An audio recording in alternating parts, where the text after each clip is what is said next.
الحمد للہ سبحان اللہ. الحمد للہ رب العالمین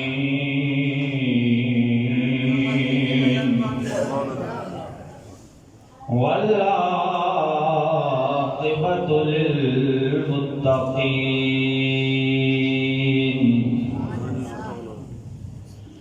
والصلاة والسلام على سید الانبیاء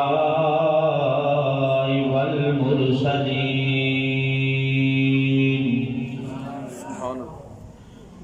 واصحابہ الہادین المہدیین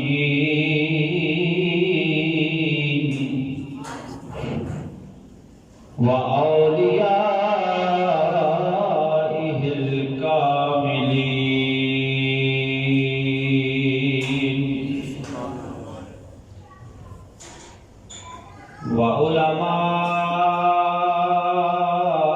وعلماء ملته وأهل سنته أجمعين أما بعد فأعوذ بالله من الشيطان الرجيم بسم اللہ الرحمن الرحیم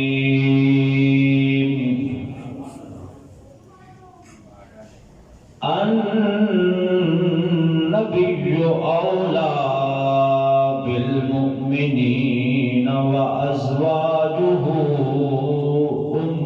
امہاتہم آمنت باللہ صدق اللہ مولانا العظیم وصدق رسولہ النبی الکریم الامین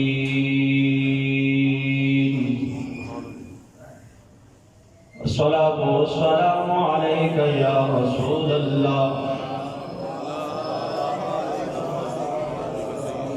الصلاة والسلام عليك يا حبيب الله وعلى آلك وأصحابك يا خاتم النبيين مل کے درود پاک پڑھیں گے مولا یا صلی وسلم دائما ابدا علی حبیبک خیر الخلق كلهم مولا یا صلی وسلم دائما ابدا حبیبک خیر الخلق كلهم الحمد للہ منشی الخلق من العدم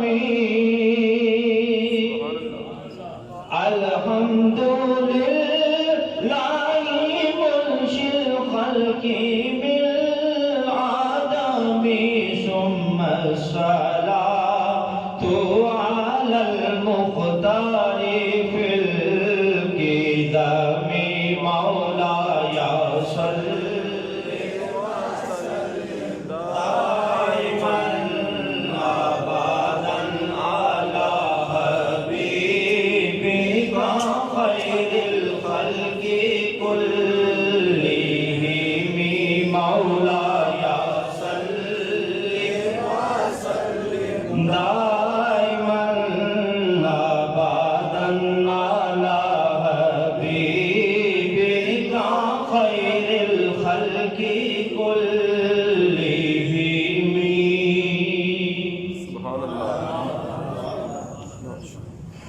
معزز و محترم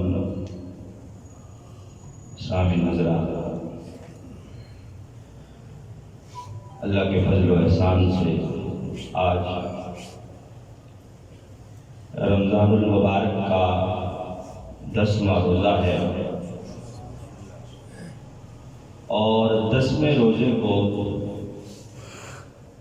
وصال ہے میری اور آپ سب کی اماں جان ام المؤمنین سیدہ طیبہ طاہرہ خدیجۃ الکبریٰ رضی اللہ تعالی عنہا کا۔ سیدہ خدیجۃ الکبریٰ نبی پاک صلی اللہ علیہ وسلم کی پہلی بیوی اور مومنوں کی ماں جناب سیدہ خدیجہ رضی اللہ تعالی عنہا کا یوم وصال ہے 10ویں روزے کو، اور اتفاق کے ساتھ آج 10واں ہی روزہ ہے اور جمعہ کا دن ہے، تو لہذا آج ہم اپنی اماں جان کو سلیوٹ پیش کریں گے۔ سبحان اللہ۔ وہ اماں جان کہ جنہوں نے دین کے لیے بڑی قربانیاں دی ہیں، نبی پاک صلی اللہ علیہ وسلم کا ساتھ دیا ہے، اور اس وقت کلمہ پڑھ کے نبی پاک صلی اللہ علیہ وسلم کے پیچھے کھڑی ہوئی ہیں جس وقت خواتین میں سے ابھی کسی نے کلمہ نہیں پڑھا تھا۔ خواتین میں سب سے پہلے کلمہ پڑھنے والی حضرت سیدہ خدیجۃ الکبریٰ رضی اللہ تعالی عنہا۔ میں نے کہا کہ آپ ام المؤمنین ہیں، مومنوں کی ماں ہیں، اور یہ ٹائٹل مومنوں کی ماں ہونا یہ کسی انسان نے عطا نہیں کیا، یہ میں نے یا آپ نے یا کسی اور نے یہ ٹائٹل نہیں دیا۔ مومنوں کی ماں حضرت خدیجہ کو اور دیگر نبی پاک کی ازواج مطہرات کو خود اللہ رب العزت نے قرآن مجید برہان رشید میں کہا ہے۔ سبحان اللہ۔ سورہ احزاب کی آیت مبارکہ میں نے تلاوت کی ہے، 6ٹھی آیت ہے۔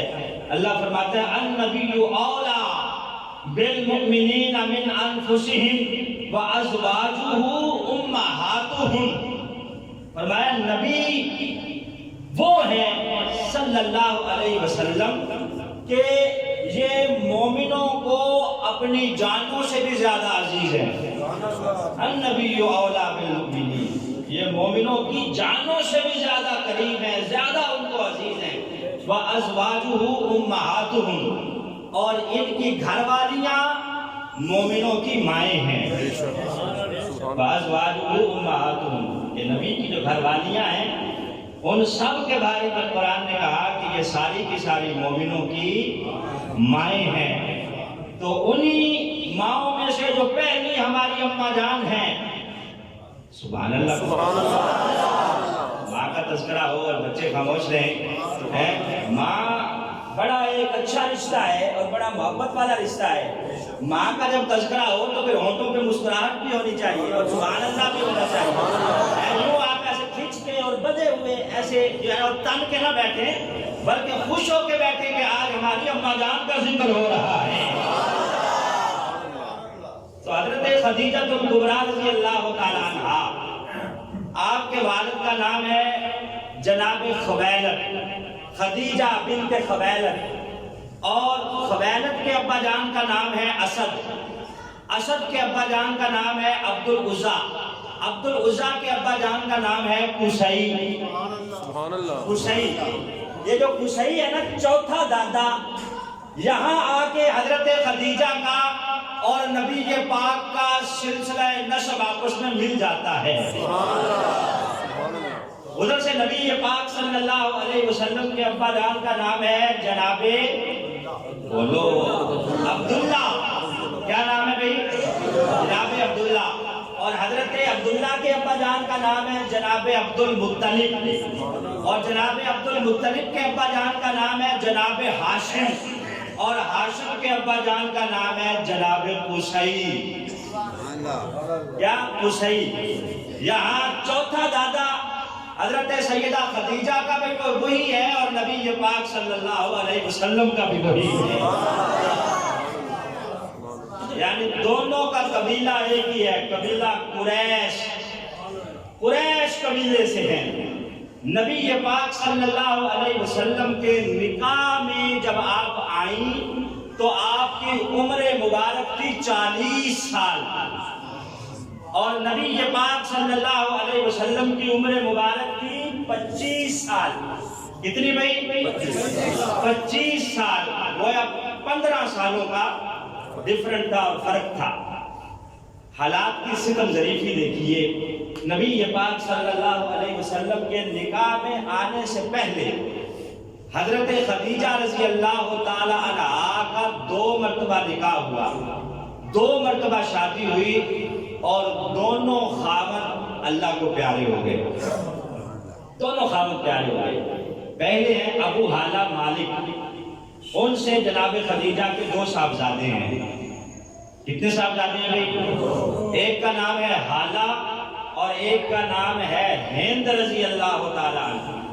بعض روایات کے مطابق حضرت حالہ پہلے وصال کر گئے، حضرت ہند صحابی بنے، اور بعض روایات کہتی ہیں یہ دونوں ہی بڑے ہوئے، آغوش نبوت میں پلے، اور دونوں کے دونوں صحابی بنے، دونوں نے نبی پاک صلی اللہ علیہ وسلم کا کلمہ بھی پڑھا، اور اللہ نے انہیں صحابیت کا اعزاز بھی عطا فرمایا۔ تو پہلے خاوند سے کتنے صاحبزادے میں نے عرض کیا؟ 2۔ دوسرا خاوند آپ کا، ان سے شادی ہوئی، ان سے آپ کی ایک بیٹی تھی، ایک بیٹی، ان کا نام بھی ہند تھا۔ اہل عرب جو تھے وہ بچوں کا نام بھی ہند رکھتے تھے اور بچیوں کا بھی ہند رکھتے تھے۔ تو دوسرے خاوند سے جو آپ کی اولاد ہوئی وہ کیا تھی؟ ایک بیٹی تھی، ان کا نام کیا تھا؟ ہند۔ تو یوں نبی پاک صلی اللہ علیہ وسلم کے نکاح میں آنے سے قبل آپ 2 مرتبہ بیوہ ہو چکی تھی اور بیوگی کی زندگی گزار رہی تھی۔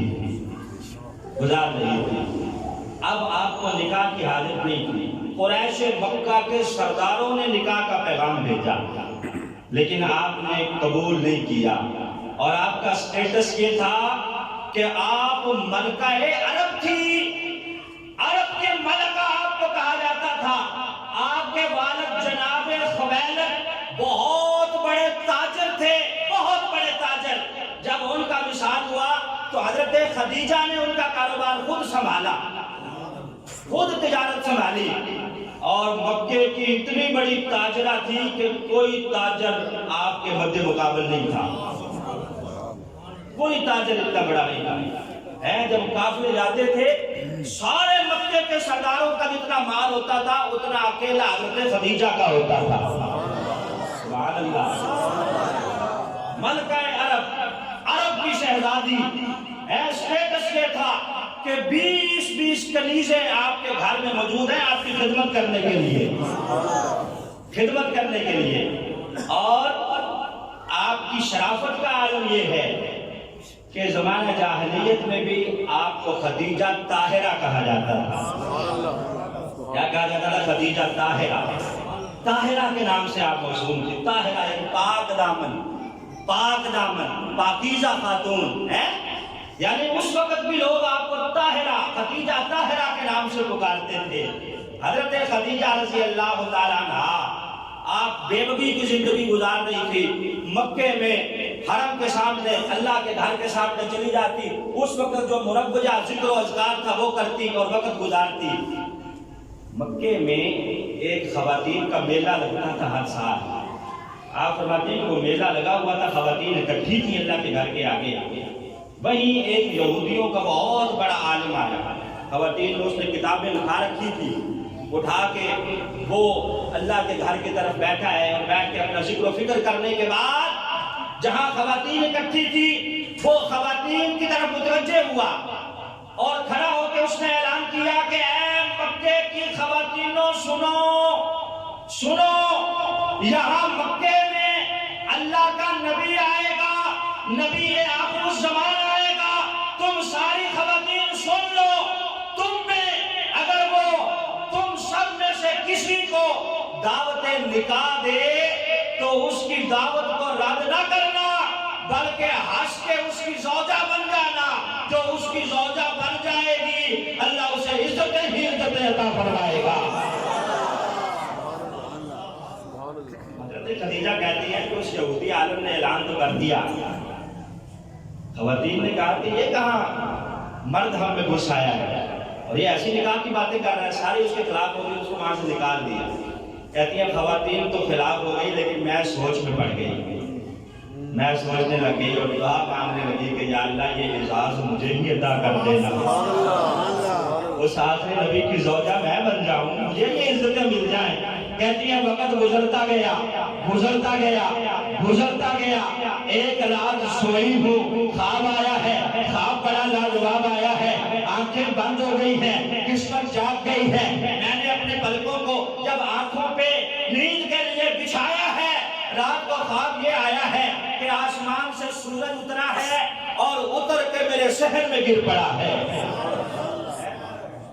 آسمان کا سورج کہتی ہے میرے صحن میں آ گیا, اور اس سورج نے صرف میرا گھر ہی روشن نہیں کیا, پورا مکہ روشن کر دیا ہے, پورا مکہ روشن کر دیا. کہتی ہے یہ خواب تو میں نے دیکھا لیکن صبح جب میں بیدار ہوئی تو میں بڑی پریشان تھی کہ یہ کیسا خواب ہے. سارے خواب اب ظاہر ہے لغو نہیں ہوتے, ابھی یہ بات کی حدیث کی روح سے سارے خواب فضول نہیں ہوتے, لغو نہیں ہوتے, کچھ خوابوں کی تعبیر بھی ہوتی ہے.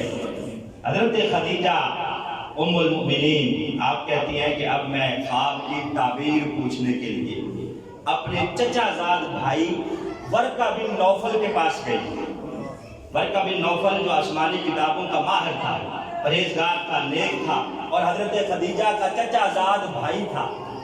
کہتی ہے میں ان کے پاس گئی کہ تعبیر تو ذرا پوچھ کے ہوں, خواب تو بڑا لاجواب آیا ہے. کہتی ہے میں پریشان بھی تھی کہ آسمان کا سورج ہی میرے ذہن میں آ گیا ہے. کہتی ہے جب میں گئی میں نے جا کے اپنے چچا زاد بھائی سے تعبیر پوچھنا چاہی. میرے بھائی نے کھڑے ہو کے میرا استقبال کیا کہ میری بہن خدیجہ آ گئی ہے. چچا زاد بھائی نے استقبال کیا. کہتی ہے میں نے کہا کہ بھائی میں بڑی پریشان, خواب آیا ہے اور یوں میں نے آسمان کا سورج دیکھا ہے, میرے ذہن میں گر کے میرے ذہن میں آ گیا ہے اتر کے. تھوڑی دیر سوچنے کے بعد حضرت خدیجہ خاموش بھی, بچو توجہ کے ساتھ بھی, توجہ بھی ادھر ہونی چاہیے دوست آپ کی. حضرت خدیجہ رضی اللہ تعالیٰ عنہا کہتی ہیں تھوڑی دیر ورقہ نے سوچا اور سوچ کے کہا خدیجہ یہ پریشان کرنے والا خواب نہیں ہے, یہ تو خوشیوں سے بھرنے والا خواب ہے. کہا یہ تو خواب بڑا اچھا ہے, یہ خواب کی وجہ سے تو تمہیں مسکرانا چاہیے, خوش ہونا چاہیے. کہا وقت آئے گا حالات تمہیں پھر دلہن بنائیں گے. کہا اس کی تعبیر یہ ہے کہ وقت تمہیں پھر دلہن بنائے گا, اور اس مرتبہ تم دلہن بنو گی کسی عام آدمی کی نہیں, کسی عام انسان کی نہیں, بلکہ نبیوں کے سلطان کی دلہن بنو گی. میری بہن خدیجہ پریشان نہ ہو, تیرے خواب کی تعبیر یہ ہے کہ تو پھر دلہن بنے گی, وقت تجھے پھر دلہن بنائے گا, اور اس مرتبہ عام انسان کی نہیں بلکہ نبیوں کے سلطان کی دلہن بنے گی. حضرت خدیجہ کہتی ہیں جب میں نے یہ سنا تو میں نے فوراً پوچھا کہ بھائی وہ جو نبیوں کا سلطان ہوگا وہ کس علاقے سے ہوگا؟ تو ورقہ بن نوفل نے کہا من مکہ تھا, وہ مکے سے ہوگا. کہتی ہے میرا تجسس پھر بڑھا, میں نے کہا اس کا قبیلہ کون سا ہوگا؟ کہنے لگا قبیلہ قریش سے ہوگا. اچھا. کہتی ہے میرا تجسس پھر بڑھا, میں نے کہا قریش کی کون سی شاخ سے ہوگا؟ کہا وہ ہاشمی شہزادہ ہوگا, بنو ہاشم سے ہوگا, ہاشمی شہزادہ ہوگا. حضرت خدیجہ کہتی ہیں میں نے کہا ورقہ آخری سوال ہے, اس کا بھی جواب دے دے پھر پوچھوں گی نہیں, بتا مشروع کا اس شہزادے کا نام کیا ہوگا؟ حضرت خدیجہ کہتی ہے ورقہ نے فوراً کہا خدیجہ اس کا نام محمد بن عبداللہ ہوگا. مبارک ہو جس شہزادے کا میں تذکرہ کر رہا ہوں, جس کی تو دلہن بنے گی اس کا نام محمد ہوگا. اچھا. ادھر حضرت خدیجہ نے خواب کی تعبیر پوچھی, گھر چلی گئی. وقت گزر رہا ہے, نبی کے پاک کی عمر مبارک ہو گئی 25 سال. کتنی ہو گئی بھائی؟ جناب ابو طالب اور حضرت ابو طالب کی بہن جناب عاتقہ دونوں بیٹھے ہیں، مشورہ کر رہے ہیں کہ بھتیجا جوان ہو گیا ہے، ایک نہ ایک دن تو کام کاج کے لیے اسے باہر جانا پڑے گا، کیوں نہ اب اس کے کوئی معاش کا بندوبست کیا جائے، اس کے کاروبار کا انتظام کیا جائے، پھر اس کی شادی بھی کرنی ہے، ظاہر ہے ہمارے کندھوں پہ بوجھ ہے۔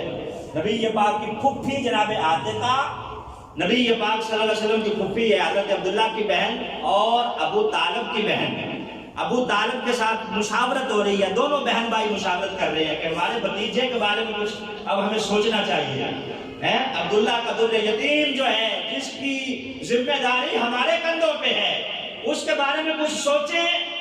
تو دونوں نے مشورہ کیا کہ ایسا کرتے ہیں، عرب کی مالدار خاتون خدیجہ، اس کے قافلے جاتے ہیں تجارت کے لیے ملک شام میں، وہ جب تجارت کے لیے قافلے بھیجتی ہے تو خود ساتھ نہیں جاتی، وہ اجرت پر بندے لیتی ہے اور اجرت پر بندے لے کر اپنے قافلے کے ساتھ بھیجتی ہے۔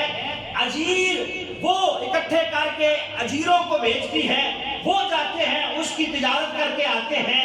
حضرت ابو طالب نے کہا کہ عاتقہ تم جاؤ، جا کے خدیجہ سے بات کرو کہ ہمارے بھتیجے محمد کو بھی قافلے کے ساتھ بھیج دے، سب کو صلی اللہ علیہ وسلم، ان سے جا کے بات کرو کہ وہ ہمارے بھتیجے کو قافلے کے ساتھ بھیج دے۔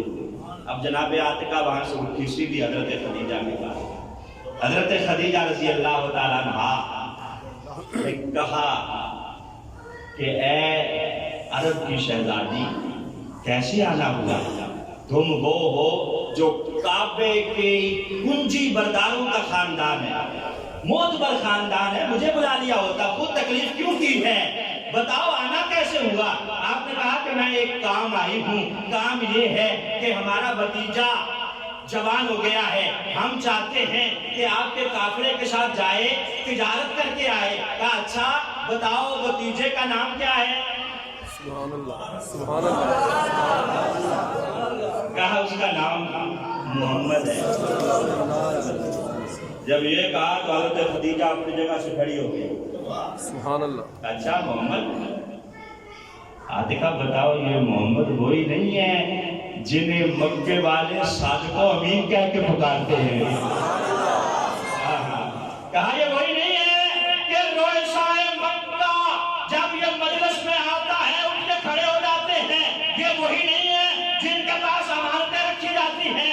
یہ وہی نہیں ہے جو بولتے ہیں تو سچ بولتے ہیں، ان کے ہونٹوں سے موتی جھڑتے ہیں؟ یہ وہی تو نہیں ہے جن کو صادق اور امین کہا جاتا ہے؟ یہ وہی تو نہیں ہے جو تمہارے بھائی عبداللہ کے بیٹے ہیں؟ کہا ہاں میں اسی کی بات کر رہی ہوں۔ کہا اچھا، کہا بھیج دو قافلے کے ساتھ، میں انہیں بھیج دوں گی۔ کہا اچھا یہ بتاؤ اجرت کیا دو گی، کیا تنخواہ دو گی، کیا معاوضہ دو گی؟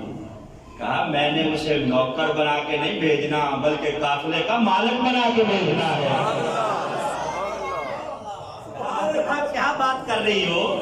تنخواہیں اور معاوضے تو نوکروں کو دیے جاتے ہیں، اجرت تو اجیروں کو دی جاتی ہے، میں نے انہیں کوئی نوکر بنا کے تو نہیں بھیجنا، میں نے تو انہیں سردار بنا کے بھیجنا ہے۔ تم بھیجو تو صحیح، میں تیار ہوں، میرے قافلے کو اگر لے کے جائے گا تو وہی لے کے جائے گا۔ اب حضرت عاتقہ خوشی خوشی گھر گئی، جناب ابو طالب کو بتایا کہ خدیجہ تیار ہو گئی ہے، اور تیار بھی ایسی ہوئی ہے، کہتی ہے میں نے مالک بنا کے بھیجنا ہے۔ سبحان اللہ۔ اچھا، اب نبی پاک صلی اللہ علیہ وسلم کی طرف سندیشہ بھیجا جناب خدیجہ نے۔ حضرت خدیجہ کو خدیجہ ہم لوگ کہتے ہیں لیکن اصل میں خدیجہ ہے، اور خدیجہ بھی ہے عربی میں خدیجہ، لیکن مشہور چونکہ خدیجہ ہے بلکہ خدیجہ ہم کہتے ہیں پنجابی میں، اردو میں، تو میں خدیجہ ہی کہہ رہا ہوں اس لیے۔ تو حضرت خدیجہ رضی اللہ تعالیٰ عنہا، آپ نے سندیشہ بھیجا کہ بھئی قافلہ تیار ہے، بھیج دو اپنے بھتیجے کو، خود آپ پردے کی اوڑ میں ہیں۔ اب یہ جو تجارت کا قافلہ جانا ہے شام کی طرف، اس میں صرف حضرت خدیجہ کا مال ہی نہیں ہے، بڑے بڑے مکے کے سرداروں کا مال بھی ہے۔ آپ نے اپنے غلام میسرہ کو بلایا، بلا کے کہا کہ تم میرے غلام ہو؟ کہا ہاں۔ کہا پہلے تم جاتے ہو، قافلے کو لیڈ تم کرتے ہو، اس مرتبہ تم نے لیڈ نہیں کرنا، لیڈ کریں گے جناب محمد رسول اللہ صلی اللہ علیہ وسلم، تم نے ان کا غلام بن کے جانا ہے، ان کا غلام میسرہ اور ایک آپ کے اور غلام ہے حزیمہ، دونوں کی ڈیوٹی لگا دی کہ دونوں نے ساتھ جانا ہے، ان کی خدمت کرنی ہے، بات سنو، جو وہ کہیں کہاں ماننا ہے، ان کے آرڈر کو ماننا ہے، تکمیل کرنی ہے، ان کی مخالفت نہیں کرنی، یاد رکھو راستے میں اگر کوئی خطرہ آ جائے تو اپنی گردن کٹا دینا، ان کو آنچ بھی نہ آنے دینا۔ اچھا، اور ساتھ ہی میسرہ کو بلا کے کہا میسرہ نظر رکھنا، جو جو واقعات راستے میں ہوں گے تم نے آ کے مجھے بتانا ہے۔ جناب میسرہ کہتے ہیں، میں نے کہا ٹھیک ہے، اب قافلہ چل پڑا۔ حضرت عاتقہ جناب ابو طالب نے نبی پاک کو اونٹنی پہ سوار کیا، معاذ پکڑ کے آگے تک روانہ کیا۔ اب سارے مکے کے سرداروں کا تجارتی مال جا رہا ہے، نبی پاک بھی جناب خدیجہ کا مال لے کے جا رہے ہیں۔ راستے میں میسرہ کہتا ہے کہ خدیجہ کے 2 اونٹ بیمار ہو گئے، بیمار ہو گئے۔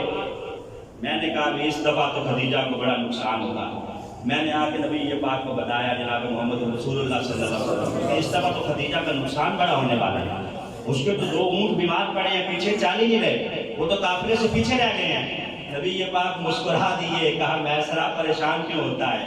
کہا پریشان کیوں نہ ہوں، اونٹوں نے گردن جھکائی ہوئی ہے، سر انہوں نے پھینک دیے ہیں، وہ تو اٹھ ہی نہیں رہے۔ کہا مجھے ان کے پاس لے چل یا انہیں میرے پاس لے جا۔ کہا جناب وہ تو آ نہیں سکتے، آپ ہی آ جائیں۔ اب نبی پاک صلی اللہ علیہ وسلم چل دیے۔ میسرہ کہتا ہے سرکار نے جا کے ان کے سر پہ یوں ہاتھ پھیرا، سبحان اللہ، ایک ان کے سر پہ ہاتھ پھیرا، اس نے فوراً سر اٹھایا، اٹھ کے کھڑا ہو گیا۔ دوسرے کے سر پہ ہاتھ پھیرا، اس نے بھی فوراً سر اٹھایا، اٹھ کے کھڑا ہو گیا۔ کہتے ہیں میسرہ کے پہلے یہ اونٹ چلتے نہیں تھے، اب ان کی چال ایسی ہے کہ سارے قافلے میں سے سب سے آگے نظر آ رہے ہیں۔ میں نے بات نوٹ کر لی، میں نے کہا جا کے خدیجہ کو بتاؤں گا۔ میسرہ کہتے ہیں کیونکہ میری ڈیوٹی جو لگائی تھی کہ کوئی جو معاملات ہو مجھے آ کے بتانے، کہتے ہیں پھر میں دیکھ رہا ہوں عجیب منظر ہے، دھوپ ہوتی ہے، بادل آ جاتا ہے، آ کے اس ہاشمی شہزادے کو سایہ کر دیتا ہے۔ کہتے ہیں میں نے یہ بھی لکھ لیا کہ یہ بھی بتاؤں گا۔ کہتے ہیں پھر جب ہم پہنچے بصرہ یا بصرہ شہر کے پاس، دونوں طرف پڑھا جاتا ہے، بصرہ اور بصرہ شام کا شہر ہے۔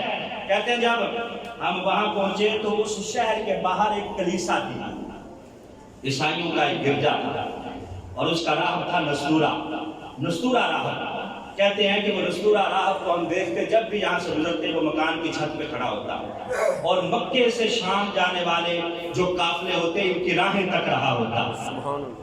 میسرہ کہتا ہے کہ ہم نے وہاں جا کے پڑاؤ کیا، قافلے والوں نے کھانا شروع کر دیا کھانا۔ جناب محمد رسول اللہ صلی اللہ علیہ وسلم اسی کلیسا کے پاس ایک پرانا درخت تھا، ٹونڈ مونڈ درخت ہے، نہ اس کے اوپر پتے ہیں نہ ٹہنیاں ہیں، انہوں نے جا کے اس کے تنے کے ساتھ ٹیک لگائی اور محو آرام ہو گئے۔ کون آرام ہو گئے؟ جناب محمد رسول اللہ صلی اللہ علیہ وسلم، نبی پاک صلی اللہ علیہ وسلم نے وہاں ٹیک لگائی اور آرام کرنے لگے۔ اب یہ جو نستورہ راہب تھا یہ چھت سے دیکھ رہا تھا۔ میسرہ کہتے ہیں یہ فوراً نیچے آیا، آ کے اس نے مجھے کہا کہ میسرہ یہ کس نوجوان کو ساتھ لے کے آئے گا جو وہاں درخت کے ساتھ ٹیک لگا کے بیٹھا ہے؟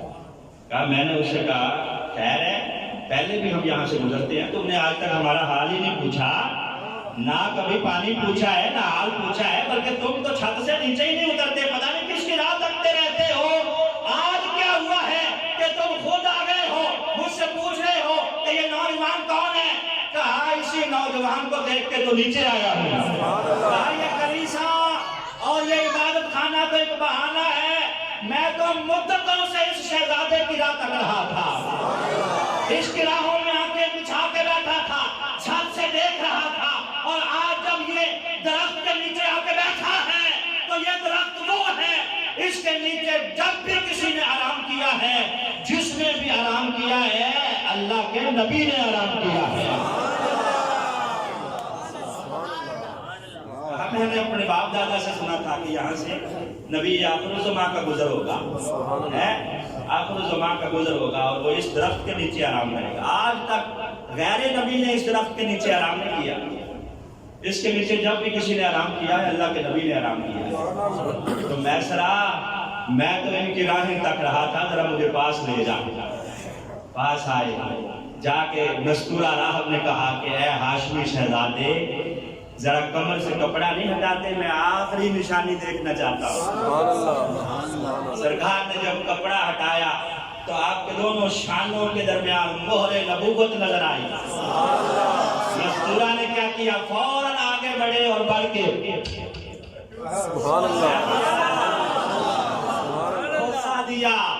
بوسا دیا اور کہنے لگا کہ جب تم اعلان نبوت کرو گے تب کی بات ہے، میں ذرا گواہ ہو جاؤ۔ ان کے اعلان نبوت کرنے سے پہلے ہی نستورہ راہب ان کے اوپر ایمان بھی لاتا ہے اور ان کی تصدیق بھی کرتا ہے۔ فیصلہ کہتے ہیں میں نے یہ بات بھی لکھ لی، جا کے کس کو بتاؤں گا؟ حضرت خدیجہ کو بتاؤں گا۔ کہتے ہیں منڈی لگ گئی، مال بک رہا ہے، لوگ قسمیں کھا کھا کے مال بیچ رہے ہیں۔ لوگوں کا مال دیر سے بکا، ہمارا پہلے بک گیا۔ لوگوں نے نفع کم کمایا، ہم نے ڈبل نفع کمایا۔ کہتے ہیں وہ قسمیں کھا کھا کے بیچ رہے ہیں، ہمیں آ کے کہتے ہیں کہ لات و منات کی قسم کھاؤ، تو یہ ہاشمی شہزادہ کہتا خبردار، مال لینا تو لے لو، میں ان جھوٹے خداؤں کی قسمیں نہیں کھاؤں گا جن کا نام لینا مجھے پسند نہیں ہے، میں ان کی قسم کیسے کھا سکتا ہوں؟ اعلان نبوت نہیں کیا، پہلے ہی اشارے موجود ہیں۔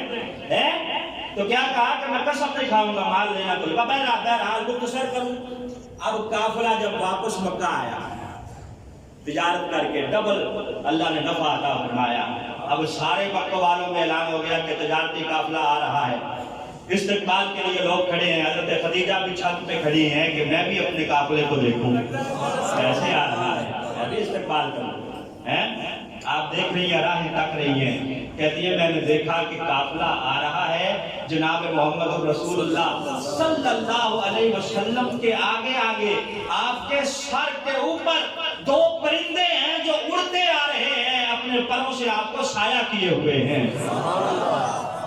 پروٹوکول اللہ نے آپ کو عطا فرمائے ہیں۔ تو کہتے ہیں اس شان کے ساتھ جب قافلہ پہنچا ہے تو میری کنیز نفیسہ اور ہم بیٹھی تھی۔ نفیسہ نے پوچھا میسرہ سے کہ میسرہ کتنا نفع ہوا ہے؟ میسرہ کہنے لگا کہ چھوڑو، بات ہی نہ پوچھو، اللہ نے بارے نیارے کر دیے ہیں۔ کہتی ہے نفیسہ مال کے بارے میں پوچھ رہی تھی، میں نے کہا چھوڑ میسرہ، مال تو اللہ دیتا ہی رہتا ہے، بتا جس کے ساتھ میں نے تمہیں خادم بنا کے بھیجا تھا اس کا کوئی حال سنا، اس کی باتیں بتا، میں تو اس کی باتیں سننے کے لیے بیتاب ہوں۔ حضرت میسرہ کہتے ہیں میں نے بتایا کہ جناب ان کی تو بات ہی نہ پوچھے، بادل ان کو سایہ کر رہے تھے، جہاں اونٹوں کو بٹھانا چاہتے اونٹ خود بخود بیٹھ جاتے، جہاں اٹھانا چاہتے خود بخود اٹھ جاتے، اونٹوں کو مارنا بھی نہیں پڑا، بیمار ہو جاتے وہ ہاتھ پھیرتے اللہ شفا عطا کرتا، اور اللہ نے انہیں عزتیں ایسی عطا فرمائی ہیں کہ عیسائی راہبوں نے بھی گواہی دی ہے یہ عام بندہ نہیں ہے بلکہ نبی یہ آخر الزمان بندہ ہے۔ میسرہ یہ راز کی بات ہے، کسی اور کو نہ بتانا کہ ایسا نہ ہو یہ بہار کسی اور کے حصے میں آ جائے، یہ راز ہے، اس کو راز ہی رکھنا کا۔ اچھا اب قافلہ آئے کو ابھی 2 مہینے 25 دن گزرے ہیں، واپس آئے کو قافلہ جناب خدیجہ نے اپنی سہیلی جناب نفیسہ کے ہاتھ پیغام بھیجا۔ نفیسہ کے ہاتھ نبی پاک صلی اللہ علیہ وسلم کی طرف پیغام نکاح بھیجا۔ جناب نفیسہ آئی پیغام لے کے حضرت خدیجہ کا، سرکار بیٹھے ہیں، کہا جناب آپ کی عمر ہو گئی ہے شادی کی، آپ شادی کیوں نہیں کر لیتے؟ کہا نفیسہ کر تو لوں لیکن شادی کے لیے ظاہر مال کی ضرورت ہے، میں ابھی جو ہے معیشت کے لحاظ سے اتنا اسٹرانگ نہیں ہوں، اتنا مال نہیں ہے کہ میں شادی کروں۔ کہا اگر ایسی خاتون تمہیں نکاح کا پیغام بھیجے جو مالدار خاتون ہو اور سارا مال تمہارے قدموں پہ نشاور کرنا چاہتی ہو اور شادی کے سارے اخراجات خود برداشت کرنا چاہتی ہو، پھر کیا خیال ہے؟ سرکار فوراً سمجھ گئے کہ حضرت خدیجہ کی طرف اشارہ ہے. کہا کون ہے وہ خاتون؟ کہا جناب خدیجہ بنت خویلد ملکہ عرب کی شہزادی ہیں، بہت بڑی رئیسہ، اس نے آپ کے لیے پیغام نکاح بھیجا ہے. نفیسہ کہتی ہے میں نے سوچا تھا کہ ان کا نام آتے ہی آپ کھڑے ہو جائیں گے اور مچل جائیں گے، لیکن سرکار دو عالم صلی اللہ علیہ وسلم اطمینان کے ساتھ بیٹھے رہے. کہا نفیسہ ٹھیک ہے، انہوں نے پیغام تو بھیج دیا، لیکن میں اپنے چچا سے مشورہ کر کے بتاؤں گا. حالانکہ سرکار مختار کل تھے، 25 سال عمر تھی، خود فیصلہ کر سکتے تھے. آج بچے کہتے ہیں نا کہ شادی اگر ہم خود کرنا چاہیں تو کیا اس میں کوئی گناہ ہے؟ میں نے کہا گناہ تو نہیں ہے، وہ والدین جنہوں نے پال پوس کے اتنا بڑا کیا ہے ان کی رضامندی اگر شامل ہو جائے گی تب بھی گناہ کوئی نہیں ہے. بڑے جو ہوتے ہیں وہ اچھا ہی کرتے ہیں فیصلہ. نبی یہ پاک نے خود نہیں کہا کہ ٹھیک ہے مجھے قبول ہے، کہا نہیں ٹھیک ہے انہوں نے پیغام بھیجا ہے لیکن میں چچا سے مشورہ کروں گا. اب مشورہ ہو گیا، بات چل پڑی. کہا ٹھیک ہے جی اگر انہوں نے پیغام بھیجا ہے تو ہمیں قبول ہے. اب نبی یہ پاک صلی اللہ علیہ وسلم کا نکاح حضرت خدیجہ سے ہو گیا. اب رواج یہ ہے، طریقہ یہ ہے اجلا عروسی میں دلہا دلہن کو تحفہ دیتا ہے. یہ پہلی شادی تھی، حضرت خدیجہ الکبریٰ رضی اللہ تعالیٰ عنہا دلہن ہے، نبی یہ پاک صلی اللہ علیہ وسلم دولہا ہیں، سرکار دو عالم صلی اللہ علیہ وسلم کی خدمت میں آئی ہیں. تو سب سے پہلا کام ہی یہ کیا ہے کہ حضور پریشان نہ ہونا، خدیجہ کا سارا مال آپ کے قدموں پہ قربان ہے. وہ صرف آپ کے ساتھ نکاح نہیں کیا بلکہ میرا سارا مال بھی آپ کے لیے ہے. نبی یہ پاک صلی اللہ علیہ وسلم نے بھی پھر مال اپنی ذات پہ خرچ نہیں کیا، سارے کا سارا مال فقراء میں تقسیم کیا، غرباء میں تقسیم کیا، دین کی اشاعت کے لیے، اعلیٰ کلمت اللہ کے لیے، دین کو پھیلانے کے لیے صرف کیا اور خرچ کیا. وہ مکے کی رئیس شادی جس کے آگے پیچھے 20 کنیزیں ہوتی تھی، اب وقت وہ آیا ہے کہ گھر میں جھاڑو اپنے ہاتھوں سے لے رہی ہے. جسم پر ایک ہی کرتا ہے اور اس کرتے پہ بھی کئی پیبند لگے ہیں. جے سونا میرے دکھ وچ راضی میں سکھ نو چلے گاواں. ہماری خواتین تو کہہ دیتی ہیں کہ اس گھر میں آ کے مجھے ملا ہی کیا ہے، میں نے دکھ ہی دکھ دیکھے ہیں. خدا کی قسم ہے سیدہ خدیجہ کی سیرت پڑھیں، وہ خواتین رئیس شادی ہے مکے کی، نبی یہ پاک صلی اللہ علیہ وسلم کی خدمت کر رہی ہیں، کھانا اپنے ہاتھوں سے بنا رہی ہیں. جب پہلی وحی آئی ہے نبی یہ پاک صلی اللہ علیہ وسلم پر، سرکار دو عالم غار حرا میں پہلی وحی آئی، نبی یہ پاک صلی اللہ علیہ وسلم گھر آئے ہیں، پہلی وحی ہے، پہلا تجربہ ہے، کانپ رہے ہیں، پسینہ آپ کو آیا ہوا ہے. حضرت خدیجہ کو کہا زملونی مجھے چادر اڑا دو. کہا ہم پریشان کس لیے ہو رہے ہیں؟ حضرت خدیجہ نے کہا پریشان نہ ہو، اللہ آپ کو عزت ہی عطا فرمائے گا، آپ کا نقصان کوئی نہیں ہوگا، فائدہ ہی فائدہ ہوگا. کیوں کہ آپ مسکینوں کا بھلا کرتے ہیں، غریبوں کا بھلا کرتے ہیں، آپ رشتہ داروں کی خیر کرتے ہیں، حقداروں کے ساتھ کھڑے ہوتے ہیں، اس لیے آپ پریشان نہ ہو. یہ جو حالات آپ کے بنے ہوئے ہیں ان حالات کی وجہ سے اللہ آپ کو عزتیں بھی عطا فرمائے گا. اور پھر وقت وہ بھی آیا کہ ایک دن کھانا پکا کر غار حرا میں سیدہ خدیجہ لے جا رہی ہیں، اپنے ہاتھوں سے پکایا ہے، اپنے ہاتھوں سے کھانا تیار کیا ہے، لے جا رہی ہے. 3 میل کی مسافت ہے، گھر سے 3 میل کی دوری ہے پہاڑ کی، وہاں پیدل کھانا اٹھایا ہوا ہے، وہاں گئی. نبی یہ پاک 2-3 دن ہو گئے آئے نہیں، غار حرا میں ہے، تو آپ کھانا پکا کے وہاں پہنچی. اور پھر اس غار کی بلندی بھی آپ کو پتہ ہے وہ گئے ہیں. بڑے سے بڑا پہلوان بھی پانی پیے بغیر وہاں نہیں پہنچتا ہے. 2013 میں غالباً میں گیا تھا، اس وقت جوان بھی تھا، تو جوان تو الحمدللہ اب بھی ہوں، لیکن اس وقت بھی جو ہے وہ جانا وہاں دشوار تھا.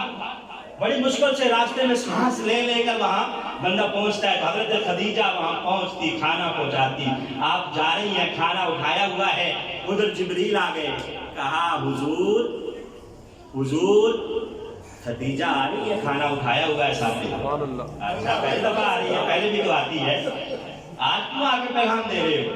کہا حضور آج کوئی بات ہی نرالی ہے، وہ آ رہی ہیں، غار میں پہنچنے والی ہیں، آج اس لیے پیغام دے رہا ہوں کہ اللہ رب العزت نے مجھے خصوصی طور پہ بھیجا ہے اور کہا ہے میرے محبوب سے جا کے کہہ دو جب تمہاری زوجہ طیبہ طاہرہ غار میں آئے کھانا لے کے تو مجھ رب کا اس کو سلام کہہ دینا۔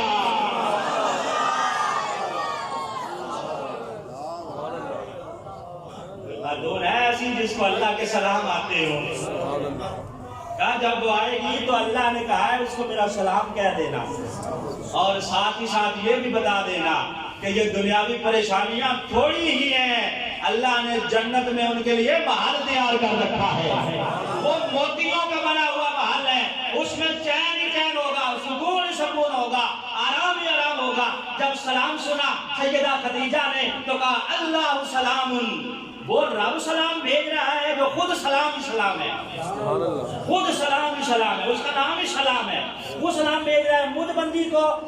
کہا جبریل سے کہہ دو میرا بھی سلام پہنچا دے، جبریل کو بھی سلام ہو، حضور آپ کو بھی سلام ہو۔ حضرت خدیجہ الکبریٰ ہے، جب نبی پاک صلی اللہ علیہ وسلم کے نکاح میں رہی ہیں تو سرکار نے دوسرا نکاح نہیں کیا، جب تک آپ رہی ہیں اس وقت تک 25 سال آپ نبی پاک صلی اللہ علیہ وسلم کے نکاح میں رہی، اور آپ کی ساری اولاد سوائے ایک صاحبزادے حضرت ابراہیم کے، 4 بیٹیاں اور 2 شہزادے حضرت خدیجہ الکبریٰ کے بطن اطہر سے اللہ نے آپ کو عطا فرمایا، 4 شہزادیاں اور 2 شہزادے جناب قاسم اور جناب عبداللہ، دونوں حضرت خدیجہ کے بطن اقدس سے، لیکن دونوں بچے بچپنے میں فوت ہو گئے۔ جب حضرت قاسم فوت ہوئے نا، ابھی دودھ پلانے کی مدت بھی ختم نہیں ہوئی تھی، آپ بیٹھی تھی، دودھ اتر آیا تو کہنے لگی اللہ اتنی مہلت تو دے دیتا کہ میں اپنے بچے کو دودھ تو پلا لیتا۔ کہا خدیجہ پریشان نہ ہو، انہیں قاسم کو جنت کی حوریں دودھ پلا رہی ہیں۔ کہا اگر چاہو تو یہاں بیٹھی بیٹھی میں جنت سے اس کی آواز نہ تجھے سنا دوں، یہیں بیٹھی بیٹھی آواز سناؤں۔ یہ حضرت خدیجہ الکبریٰ رضی اللہ تعالیٰ عنہ ہے، رب کعبہ کی قسم ہے، سرکار نے جب اعلان نبوت کیا ہے، حضرت عائشہ رضی اللہ تعالیٰ عنہ کہتی ہیں کہ اکثر سرکار جناب خدیجہ کا تذکرہ کرتے ہیں، اکثر آپ بھولتے ہی نہیں تھے۔ ایک دن کہتی ہیں کہ میں نے کہہ ہی دیا کہ حضور آپ کے حجرہ مبارک میں نوجوان بھی آپ کی ازواج مطہرات ہیں، میں بھی موجود ہوں، لیکن اس مکے کی خاتون کو جناب خدیجہ کو آپ بھولتے ہی نہیں ہیں، آخر بات کیا ہے؟ وہ آپ سے عمر میں بھی 15 سال بڑی تھی، نوجوان آپ کی ازواج مطہرات موجود ہیں، لیکن آپ ہر وقت اس کا تذکرہ کرتے رہتے ہیں۔ کہتی ہیں جب میں نے ذکر تو کر دیا، لیکن میں نے سرکار کے چہرے کی طرف دیکھا تو چہرہ لال ہوا ہوا تھا، سرخ ہوا ہوا تھا۔ کہتی ہیں میں نے کہا جناب میں نے پریشان کر دیا۔ کہتی ہیں سرکار کی آنکھوں سے آنسو چھلک پڑے۔ کہا عائشہ آج یہ بات کی ہے آئندہ نہ کرنا۔ کہا کیوں؟ کہا تم سب سکھ کی میری ساتھی ہو، خدیجہ وہ ہے تو دکھوں کی میری ساتھی رہی ہے، اس نے دکھوں میں میرا ساتھ دیا ہے۔ جب مکے کے کافر مجھ پہ پتھر برساتے، راستے میں کانٹے بچھا دیتے، میں لہو لہان ہو کے جب گھر آتا تو خدیجہ میرا استقبال کرتی، اور استقبال اس طرح کرتی، ایک ہاتھ میں دودھ کا پیالہ ہوتا، ایک ہاتھ میں کھجوریں ہوتی، دودھ پلا کے کھجوریں کھلا کے بستر بچھا کے اپنے دوپٹے سے مرم پٹی کرتی اور کہتی ہے محبوب پریشان نہ ہونا، یہ آپ تک کے بارے میں جانتے نہیں ہیں، ان قریب جان جائیں گے اور اللہ آپ کو عزت عطا فرمائے گا۔ اب تم نے سکھ دیکھے ہیں، وہ دکھوں کی میری ساتھی تھی۔ شیب ابی طالب نے 3 سال تک نبی پاک کے ساتھ قید رہی۔ کفار نے جب شیب ابی طالب میں، بڑے لکھے لوگ جانتے ہیں، وہاں قید کر دیا تو جناب فاطمہ اور حضرت خدیجہ ساتھ ہیں، وہاں پتے کھا کھا کے گزارا کیا ہے، پانی پی پی کے حضرت خدیجہ نے۔ اور خاتون کون ہے؟ مکے کی رئیس سادی، 20 کنیزیں جن کے ارد گرد ہوتی، اور سارے کے سارے مکے کے سرداروں کا مال ایک طرف، حضرت خدیجہ کا مال ایک طرف۔ اللہ نے اتنی عزت عطا فرمائی تھی، سرکار کے لڑ لگی ہیں تو اب تکلیفیں ہی تکلیفیں ہیں۔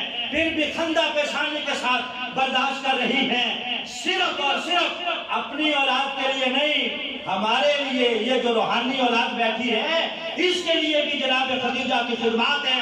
رب کعبہ کی قسم ہے ساری زندگی ان کا ذکر کرتے رہیں تو حق ادا نہیں ہو سکتا۔ شیب ابی طالب میں 3 سال محصور رہی ہے، جب رہائی ملی ہے قید سے، ابھی چند ہی مہینے گزرے ہیں، بیمار پڑ گئی۔ انسانی ذات تھی، انسان تھا، بیمار پڑ گئی، وہ تکلیفیں برداشت کر کے بیمار پڑی ہے بستر مرگ پہ۔ نبی پاک صلی اللہ علیہ وسلم پاس بیٹھے ہیں، آنکھوں میں آنسو ہیں، کہا خدیجہ گھبرا کیوں رہی ہو؟ جنت وہ ہے، ہم سب اور سارے مسلمان اس میں جانے کی خواہش کر رہے ہیں، اور جنت وہ ہے، وہ خواہش کر رہی ہے خدیجہ مجھ میں آ جائے۔ جنت خواہش کر رہی ہے کہ تم آ جاؤ مجھ میں، پریشان کیوں ہو؟ کہا حضور جنت کی وجہ سے تو نہیں رو رہی، رو تو اس لیے رہی ہوں کہ وہاں آپ نہیں ہوں گے، میں اکیلی ہوں گی، دل کیسے لگے گا؟ کہا خدیجہ پریشان نہ ہو، اللہ کا وعدہ ہے جو نیک بیویاں ہیں وہ جنت میں بھی اپنے شوہروں کے ساتھ ہی ہوں گی، جنت میں بھی اپنے شوہروں کے ساتھ ہی ہوں گی۔ 65 سال کی عمر میں ہم سب کی اماں جان جناب طیبہ طاہرہ خدیجہ الکبریٰ نے وصال پایا، اور اعزاز کے لیا نبی پاک نے خود اس قبر میں اترے ہیں جہاں حضرت خدیجہ کو لٹانا ہے۔ وہ قبر رب کعبہ کی قسم ہے بقعہ نور نہیں بن گئی ہوگی جس میں سرکار اترے ہیں، اور اتر کے حضرت خدیجہ کو لٹایا۔ ابھی جنازے کے احکامات نازل نہیں ہوئے تھے، جنازے کے بارے میں بعد میں احکامات نازل ہوئے، آپ کا جنازہ نہیں پڑھا گیا کیونکہ بھی احکامات ہی نازل نہیں ہوئے تھے، تو نبی پاک صلی اللہ علیہ وسلم نے خود قبر انور میں اتارا ہے حضرت خدیجہ کو۔